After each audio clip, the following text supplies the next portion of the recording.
Bom dia, boa tarde, boa noite. Começando mais um episódio do Impacto na Encruzilhada, episódio número 147.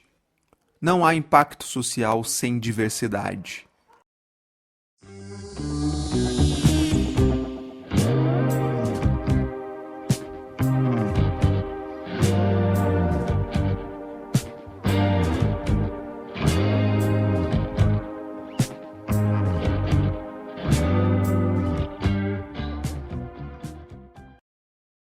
E nesse episódio eu tive a alegria de conversar com o Arlen Henrique, que é fundador do Fundo Positivo. O Fundo Positivo está completando 10 anos agora, em 2024. E eu estava lá no nascedouro da iniciativa com meu outro chapéu na época. E foi muito legal ver a mudança, toda a transformação que o Fundo Positivo passou, iniciando como um fundo independente de apoio a organizações, projetos voltados ao HIV, AIDS, e ele foi se transformando e incorporando a agenda da diversidade, foi ampliando o seu escopo. O Wiley contou um pouquinho mais dessa trajetória. Hoje, inclusive, o fundo está apoiando emergência climática nesse cruzamento com a agenda da diversidade. Incrível, muito bacana mesmo. Falamos bastante disso. Trajetória do Fundo Positivo, ser um fundo independente e a importância disso no Brasil, né? E também o Wiley contou um pouquinho da trajetória dele profissional. Já tem uma longa caminhada aí no setor social e ele é um captador de recursos nato. Também falamos um pouco de captação de recursos nesses tempos pós-pandêmicos. E para fechar também achei eu pedir para ele dividir um pouco da experiência pessoal que ele teve, não muito feliz, obviamente, na pandemia. O Wiley ficou internado, ficou 14 dias entubado e mais 30 dias em UTI em março de 2020, logo no comecinho da pandemia. E ele não nos deixou por pouco, então foi muito bacana ele poder dividir esse aprendizado que ele teve, enfim, o que trouxe essa experiência difícil aí que ele enfrentou logo no iniciozinho da pandemia. Bom, é isso. Agradecer demais ao Arlen, um papo muito bacana. E, sem mais delongas, partiu pro papo.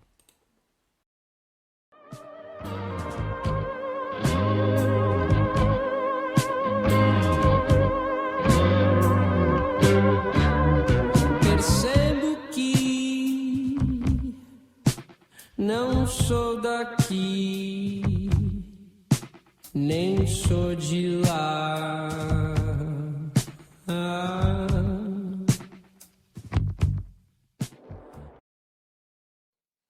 Grande Arlen, obrigado por você ter topado vir aqui trocar essa ideia com a gente. Para a gente começar, se apresenta. Quem que é o Arlen? Conta um pouquinho de onde você está falando, conta um pouquinho de você, seja super bem-vindo.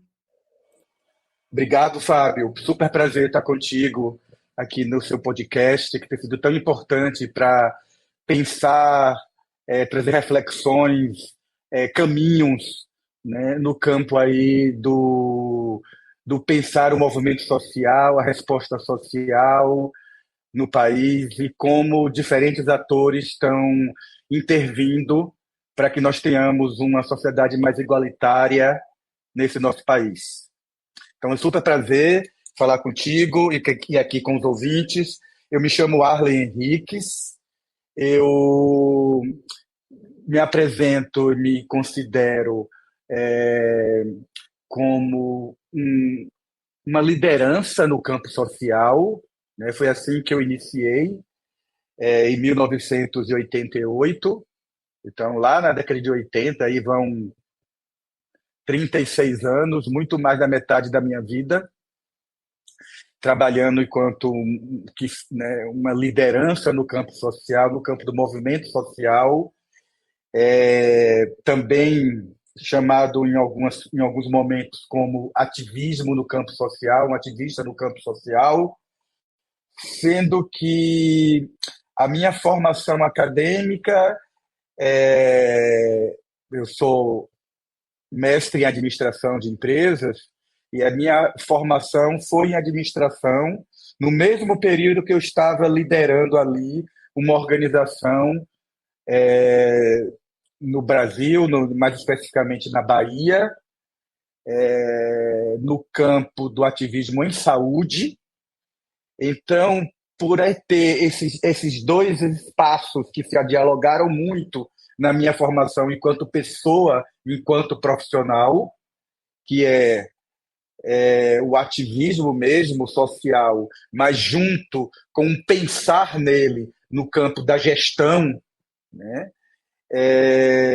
Isso me levou para também ser um gestor no campo social, né? Então, eu comecei em 1988 liderando uma organização que foi uma das mais expressivas no país, no campo do movimento do HIV, e a partir dos anos 90, junto com um grupo de pessoas no país, eu comecei também a trabalhar no pensamento e da sustentabilidade. Como pensar aquele projeto social que era tão promissor, tão potente no país nos anos 90, como pensar a sustentabilidade dele, como pensar a sustentabilidade técnica, política, mas especialmente a sustentabilidade financeira. E aí pensando como internamente no Brasil a gente podia contribuir para essa sustentabilidade. Então eu fui um dos primeiros pessoas a fazer parte de um grupo de pensadores que trabalhavam com o tema da sustentabilidade no país e que levou à constituição da ABCR, da Associação Brasileira de Captadores de Recursos, que eu fui parte da primeira gestão dessa instituição. Então, eu acho que me apresentando, né, eu sou um ser social e político que enveredou por esses dois caminhos, né? O ativismo no campo social e também o gestor, né, no campo social. A minha formação acadêmica também foi nessa área, e que esses dois, a convergência desses dois papéis me levaram à posição que ocupa 10 anos, que é ser o fundador e coordenador geral do Fundo Positivo. Muito legal a trajetória, Arley. E falando agora, jogando luz no Fundo Positivo, né? É uma década de trajetória, e o Fundo Positivo, a gente trocou muita figurinha lá no início, no meu outro chapéu institucional. O Fundo Positivo começou com um foco muito claro, que era HIV, né, DST, AIDS e ST-AIDS, e ele foi ampliando o seu escopo, abraçando a agenda da diversidade. Conta um pouquinho dessa trajetória, por que desse caminho? Era natural esse caminho? Como é que ele foi se apresentando no horizonte? Bom, o Fundo Positivo é um fundo privado, temático, e dentro do investimento social brasileiro, do ISP brasileiro, dentro da filantropia brasileira, nós nos consideramos como um fundo independente. É aquele fundo que não tem um único mantenedor, né?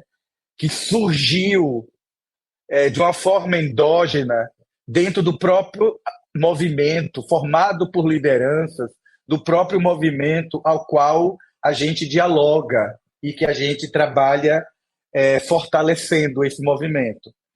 Então, o Fundo Positivo ele nasce como o único fundo independente no Brasil que foi fomentado por uma política de governo federal.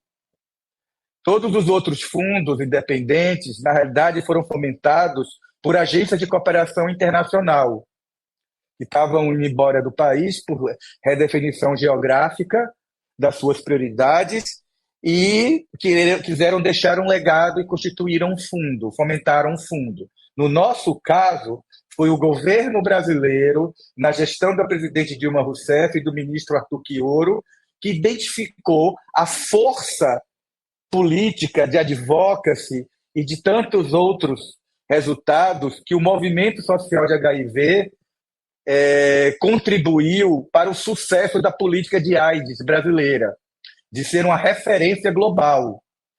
E identificando que aquele movimento estava sob ameaça de continuidade do seu projeto social, meados do ano 2000, 2013, fomenta a constituição de um fundo que contribuísse para financiamento de projetos sociais oriundos de organizações da sociedade civil do campo do HIV/AIDS. Então, a gente surgiu, sim, como fundo de HIV.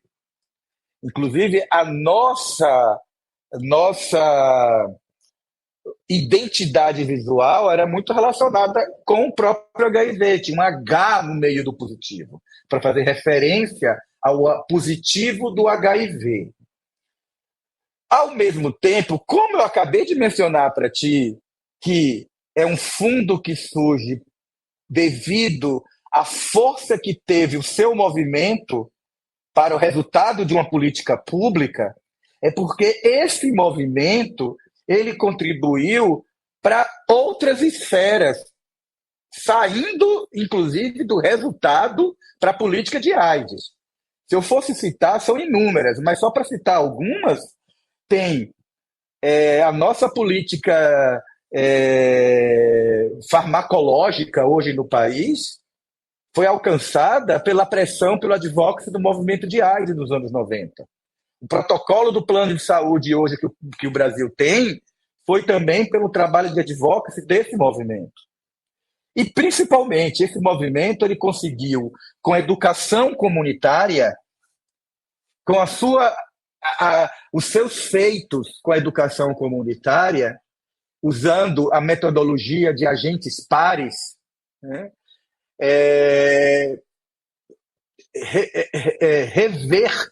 mudar o rumo de uma epidemia nos anos 90, que era de crescimento.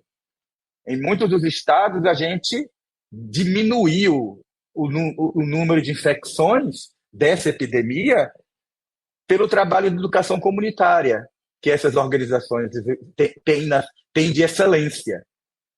Então, a gente percebe que o trabalho dessas organizações de advocacy, trabalho das organizações de educação comunitária, elas contribuem para além do campo do movimento de HIV/AIDS. A gente consegue perceber o caráter de interseccionalidade do tema com outras causas. Como a gente pode fazer com que o legado que esse movimento tem, ele possa contribuir para outros feitos fora, né, fora do limite do movimento de HIV/AIDS. Por isso que a gente, 2, 3 anos depois, inclusive percebendo que a gente estava financiando projetos fora do escopo de HIV/AIDS, né, fora dessa territorialidade que era o HIV/AIDS, estávamos financiando o movimento de mulheres, o movimento feminista, o movimento negro, mas especialmente o movimento LGBTQI+, não fazia mais sentido ser um fundo exclusivo. Por entender mesmo que a gente está trabalhando com um tema que é muito maior, que é o tema estrutural, que é um tema que a gente tem trabalhado fortemente, que é a diminuição de desigualdade nesse país, né? E aí sim abrir a nossa missão, abrir essa intersecção, abrir essa agenda, né, para que essa agenda dialogue, para que essa agenda seja uma agenda aberta, que haja uma contribuição, né, mútua aí, com diferentes saberes e conhecimentos. Então a gente ampliou e aí a gente passou a ser um fundo que trabalha com saúde preventiva, de uma forma muito mais ampla, e diversidade. Com a especial atenção, quando a gente fala diversidade, atenção aos direitos LGBTQI+.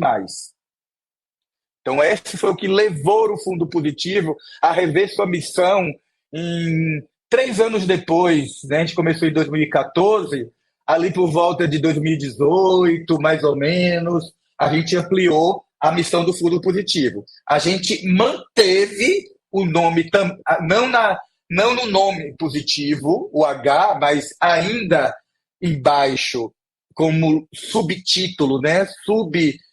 Na nossa identidade visual, saúde preventiva, diversidade e HIV.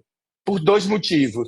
Respeito à história, da nossa história, né, a nossa origem, enquanto um fundo independente que surgiu com aquele tema, mas especialmente porque o Brasil estava enfrentando um desmantelo na sua política de AIDS em 2018, que extinguiu o departamento de AIDS, em contraponto àquela decisão da gestão pública federal. A gente quis manter o nome HIV no nome Fundo Positivo, para marcar a importância que é para o país a sua política de HIV, que ela não podia ser extinta. O tempo tá voando e de vez em quando eu só quero aproveitar. Eu só quero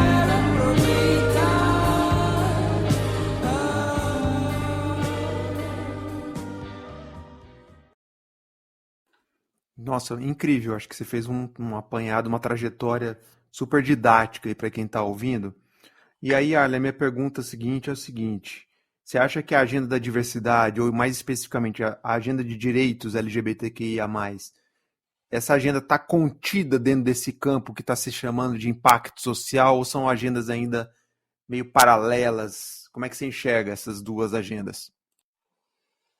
São agendas que elas já têm alguns anos que estão dialogando, né? Não se pode pensar em impacto social do país sem pensar diversidade, em vários aspectos, né?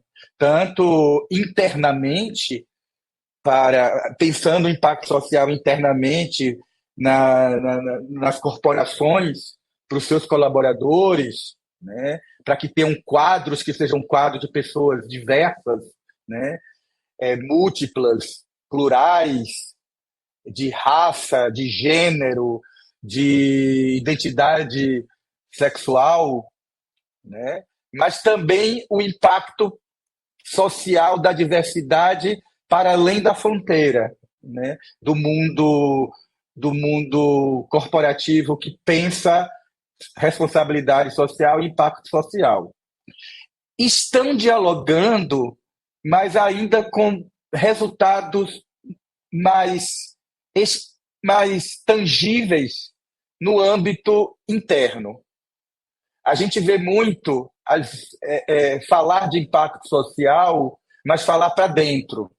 Falar numa política de recursos humanos, num processo que o mundo corporativo seja mais inclusivo, que esteja mais, contrate mais, forme mais uma equipe inclusiva,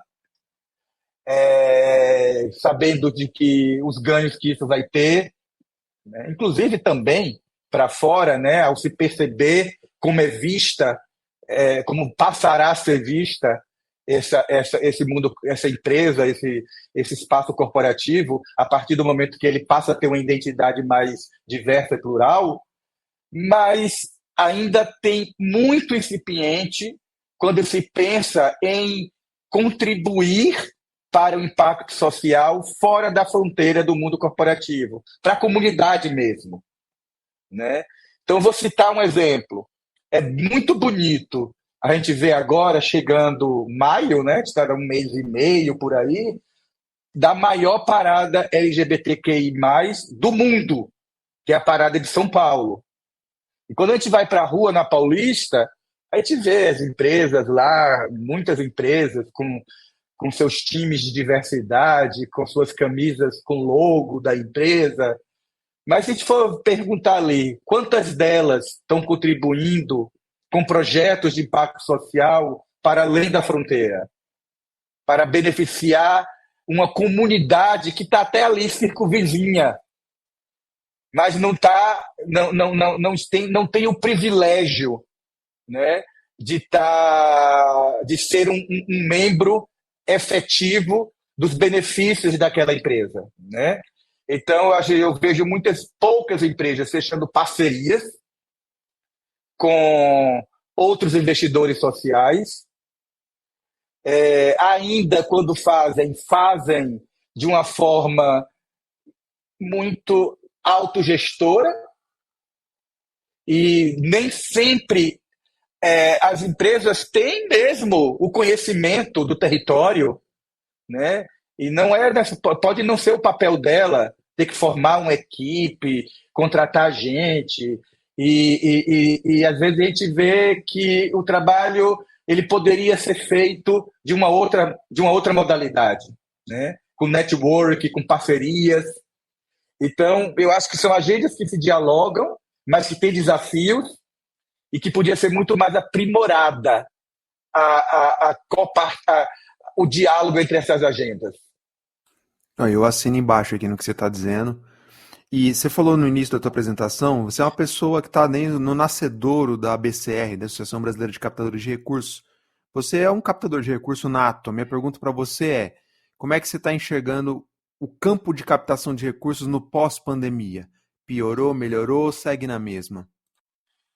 Fábio, sem dúvida, aquele momento da pandemia, né, 2000, principalmente primeiro, segundo ano, que bom que a gente viu uma resposta rápida, né? Eu diria que rápida de diversas frentes, né? A ciência, o nosso querido SUS, a sociedade civil, que seria da pandemia se não fossem os movimentos sociais, que não fecharam suas portas nas grandes periferias e nas áreas remotas desse país, atendendo as comunidades, dando resposta às comunidades, e do investimento social privado. Né? A gente viu aumentou a receita, o recurso aplicado, né, para projetos sociais durante a pandemia. Não houve a continuidade, sem dúvida, né? Pouco mudou pós-pandemia, né? Eu acho que os desafios continuam sendo os mesmos, né? A gente, do ponto de vista geográfico, a gente é considerado no país, pelos indicativos do Banco Mundial, um país de renda média, o que de alguma forma dificulta financiamentos internacionais, embora existam sim financiamentos internacionais, o Fundo Positivo mesmo nos últimos anos tem investido muito em financiamentos internacionais, tem crescido nossa receita nesse campo, porque também te apresenta uma outra forma de cooperação, que é a cooperação do desenvolvimento, né? É uma cooperação que trabalha com diminuição de desigualdades. Mas, internamente, localmente, aquela onda de crescimento, aquele boom de crescimento de captação de receitas durante a pandemia, e que ficou, às vezes, muito restrita mesmo para as próprias empresas, as próprias corporações gerarem os seus projetos ou doarem para os governos, né? Quem realmente aplicou em projetos comunitários foram os fundos independentes, com seus próprios recursos. Pós-pandemia, os desafios são os mesmos. Não houve o boom não se manteve, né? O crescimento não se manteve. Percebo que não sou daqui, nem sou de lá.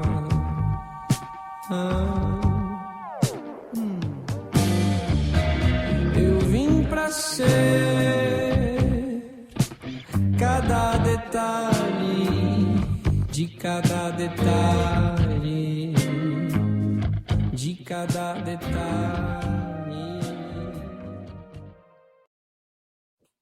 Legal. E bom, já saiu depois disso estudos, enfim, mostrando exatamente, dando contorno para o que você está dizendo, né? Que gerou-se um boom e depois se voltou na estaca anterior à pandemia, então também estou assinando embaixo aqui contigo. E o Fundo Positivo, Arlen, ele é membro de uma aliança de outros fundos, que é a Rede Como A. Queria que você contasse um pouquinho a importância de estar trocando figurinha com outros fundos independentes que têm agendas completamente diferentes. Como é que é essa troca? Qual a importância de estar num espaço como esse? Sem dúvida, é extremamente importante estar num espaço de rede e principalmente com os pares.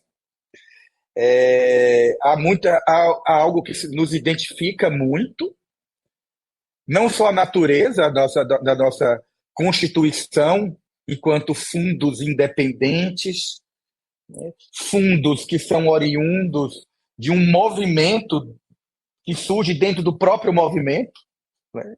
Um movimento social que responde para que se crie um caminho de sustentabilidade, aonde os seus pensadores, os seus gestores, são muitos de ex-lideranças do próprio movimento. Então, não só nos identificamos enquanto a natureza orgânica, né, do que somos, mas também a pauta de acesso a direitos. Essa é universal entre os membros da Comuá, né? Todos trabalham com a grande missão de acesso a direitos e diminuição de desigualdade.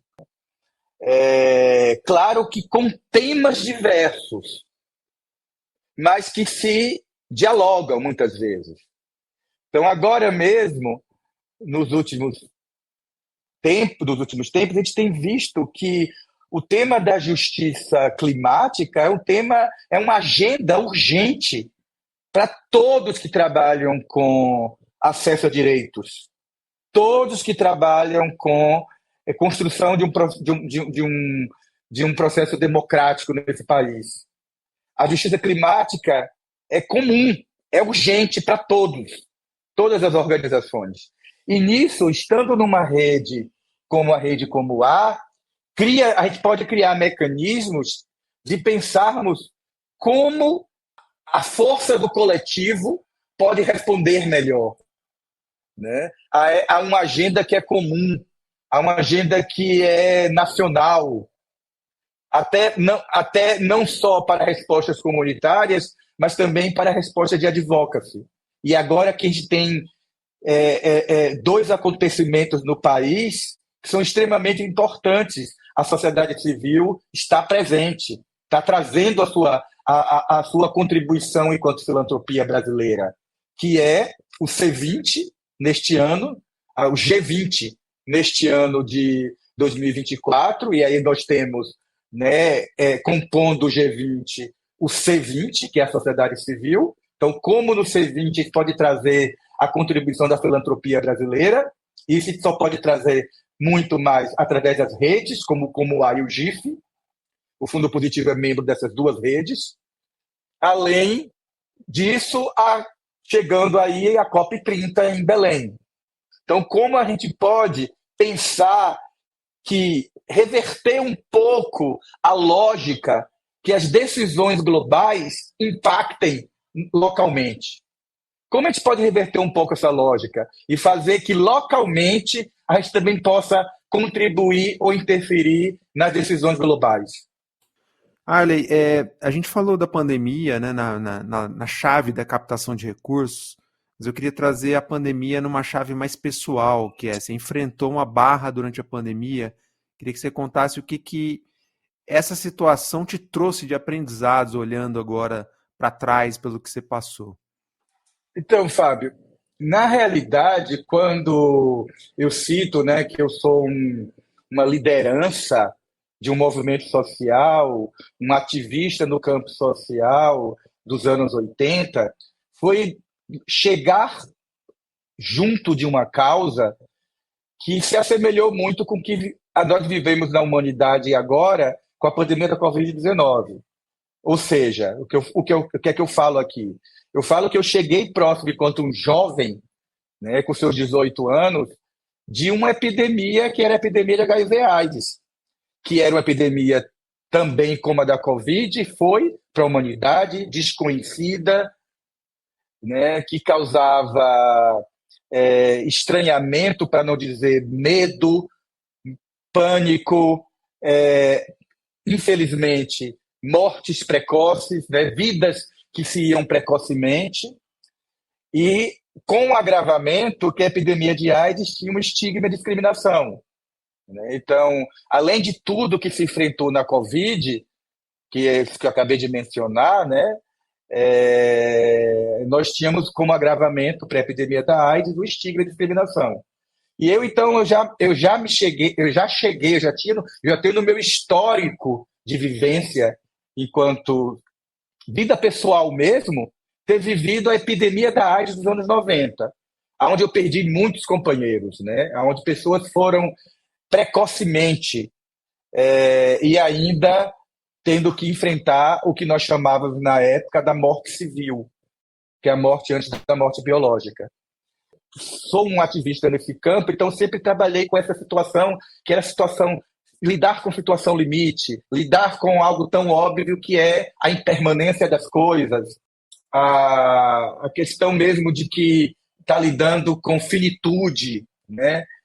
Então, foi para um jovem ter lidado com essas questões, me formou, né, me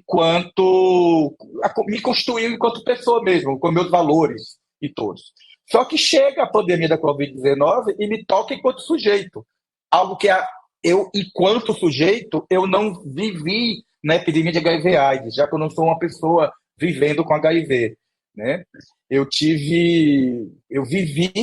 Convivi com pessoas que foram a minha formação de vida e que se foram precocemente com HIV, mas eu não era uma pessoa vivendo com HIV, não sou uma pessoa vivendo com HIV. E então, com a pandemia da Covid-19, eu tive essa experiência de ter sido um dos primeiros casos no Brasil, um dos primeiros casos na Bahia, que tive um quadro grave de Covid-19. Então, no total, foram 14 dias entubado e 30 dias de UTI, né? Naquele momento ali, março de 2020. Então, bem no comecinho mesmo. Então, ter que lidar com algo que é a incerteza, a insegurança, né, de não saber aonde ia dar aquilo, né, de como uma epidemia, uma pandemia que a própria ciência estava aprendendo a lidar. Então você tinha incerteza da vida, né? A vivência que se tinha era dúvida, era incerteza. E isso acrescido com algo que era imposto por questões sanitárias da pandemia da Covid-19, que era o isolamento. Então, ter que lidar, se confrontar mesmo com o medo, a incerteza, se você ia conseguir passar por aquilo, se eu ia conseguir passar por aquilo, né? Mas vivendo aquilo sem o acolhimento do próximo, que era um familiar, que era um amigo, né?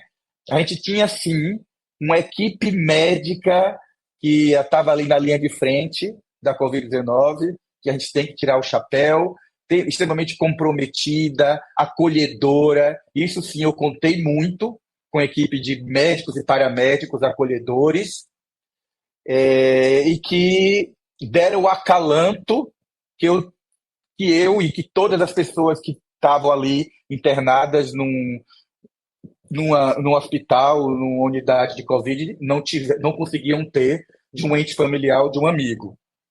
Mas, sem dúvida, algo que me passou naquele momento, e principalmente no momento em que me foi informado pela médica de plantão que eu não estava mais respondendo aos estímulos respiratórios e que eu sim teria que utilizar do respirador mecânico, e ainda eu, né, como todo mundo, estava tentando aprender o que era aquilo pela televisão, então eu não sabia nem o que significava respirador mecânico, que significava a igual entrar em coma induzido, né? Porque é isso, né?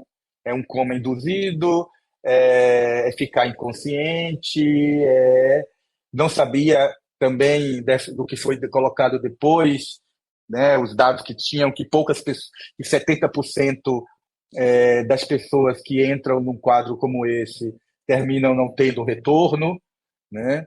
Então, o desconhecido, a falta de informação de alguma forma também ajudou, mas, sem dúvida, o que me ajudou foi minha experiência de vida, ter vivido a epidemia de AIDS nos anos 90. Então, eu falei, se teus companheiros, e foi uma decisão que eu tive comigo mesmo naquele momento, é que se meus companheiros, num momento muito mais árduo, que era ter que lidando com abandono, com estigma, com preconceito, eles optaram por lutar pela vida, em respeito a eles também, eu ia lutar pela minha. E essa foi uma decisão que foi tomada, e é esse o ensinamento que eu trago, mas que é um ensinamento que eu trago não só da minha vivência de vida pessoal da pandemia da Covid-19, mas ter vivido a AIDS dos anos 90. Não, né? A certeza única que nós temos é a finitude. Né? Todos e todas, em algum momento, essa história aqui vai terminar. Então, que a gente possa fazer ela da melhor forma possível para si mesmo e para o próximo. Né? Que a gente possa contribuir com essa vivência para um mundo mais justo, um mundo mais de paz, um mundo mais igual para todos e para todas, sem dúvida. O tempo tá voando e de vez em quando eu só quero aproveitar. Eu só quero aproveitar.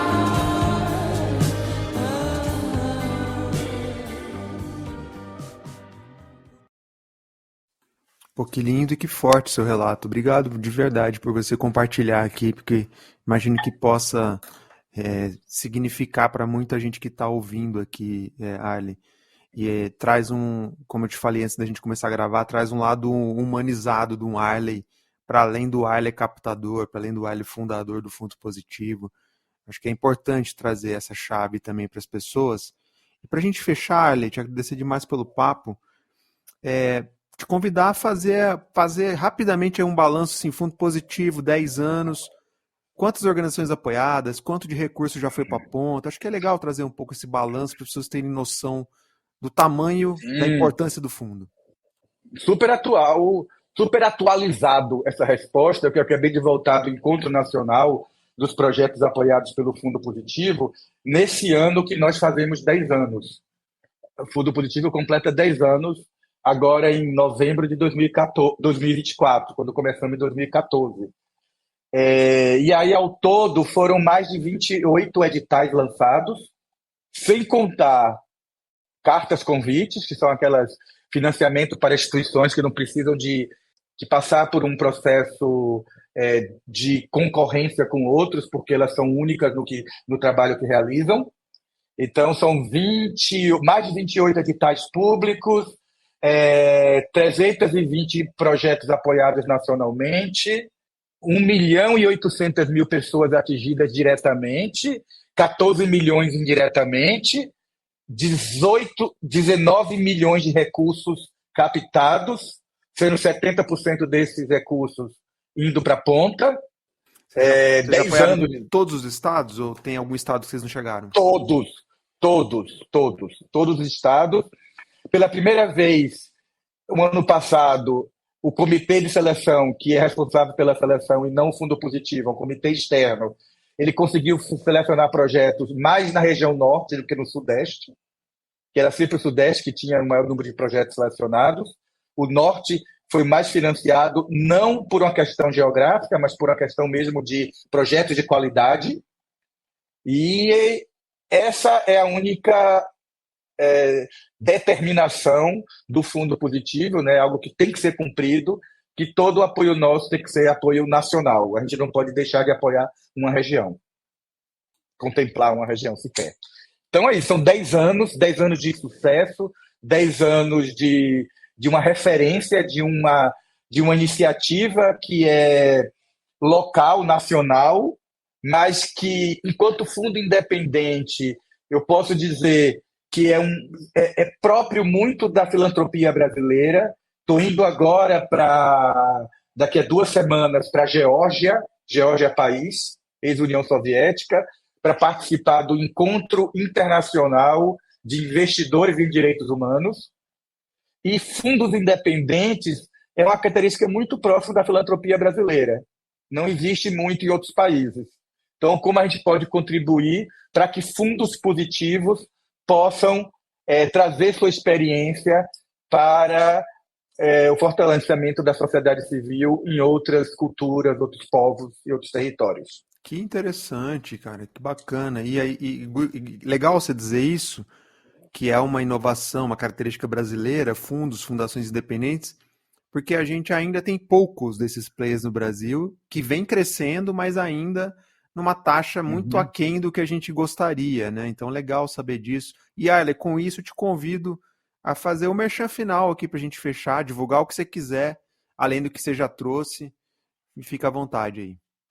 Certo, Fábio, mais uma vez, muito obrigado por essa oportunidade de socializar mais esse legado, esse trabalho do Fundo Positivo, que mais pessoas possam se agregar, né, nessa missão nossa de acesso a direitos e diminuição das desigualdades nesse país, né, com as nossas causas. Então, entra no site do Fundo Positivo, www.fundopositivo.org.br, em nossas redes sociais. O Fundo Positivo ele não substitui o trabalho de base, jamais. Esse é o trabalho dos nossos parceiros, dos nossos apoiados. A gente não trabalha em campo executando a ação, porque esse é um direito, né? Quem melhor faz são os nossos apoiados que estão na base, que estão nos territórios. Então, conhece o trabalho das organizações que o Fundo Positivo trabalha e tenta, de alguma forma, colaborar com esses trabalhos na comunidade, na cidade que vocês estão escutando, onde vocês estão aqui baseados. Então, é esse apoio, é essa mensagem que eu dou, que tenta se aderir à causa e ao trabalho de organizações que estão aqui, localmente, nos espaços que vocês estão, nesse momento, nos escutando. Arlen, obrigado, cara. Adorei falar contigo de novo. Valeu demais. Obrigado, Fábio. Prazer meu.